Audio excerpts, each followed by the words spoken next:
Truth Eternal, Chapter 11, Quest of the Highest Truth, Hint at the Fourth Stage. O Sadhu, the one form pervades all. There is no difference between one drop and another. The sea and the drop are one. Sea in the drop and the sea as the drop. This is the truth. Behind the drop, the sea extends. The sea supports the drop. To make the drop realize the ocean is all the reality. Conception crept up in the sea, that it is but a drop. Knowledge removed the misconception. Difference never again will crop. False is the delusion. False is the concept. False are the affairs of the world. When we know that all is false, all the opposites end.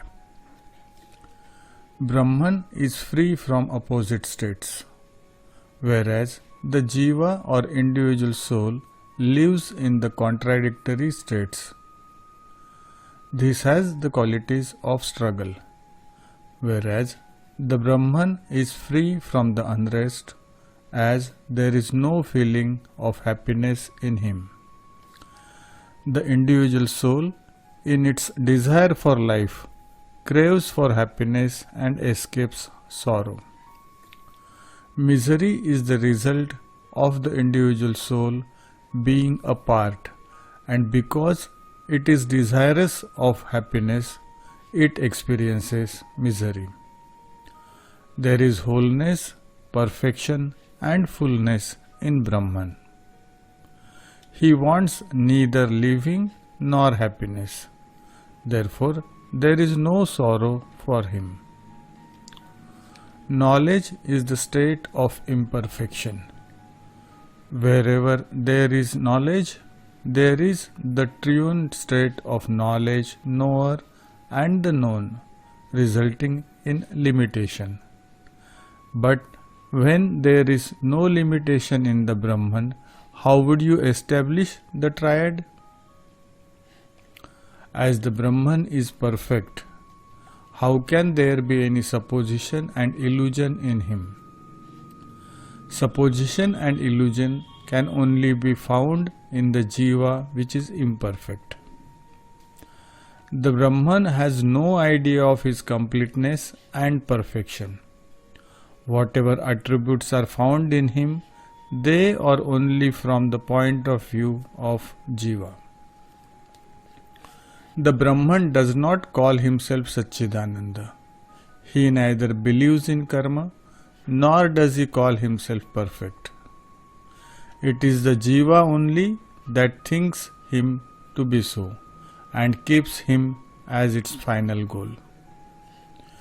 If the Brahman says that he is complete, then it means that he has the idea of part and the whole, and when the knowledge or idea of part creeps in, he ceases to remain complete or perfect. The part and the whole are two classes which cannot be called one and the same under any circumstances. Desire in the individual soul or jiva is due to the impression or the illusion of its being part, because to the view that sees unity in all, a drop appears to have lost its existence in the ocean. To such a view, the ocean is but a vast and limitless drop in which there are no parts, that is divisions. This is one aspect. Another thing is that if, due to some reason, the drop has the knowledge of its being separate, it should also think that there is the ocean at the background of each and every drop, and that it is itself one with the ocean, having mingled in it. Then when oneness sets in, where does the illusion of separateness of the ocean and the drop remain? The Jiva does not even think like this.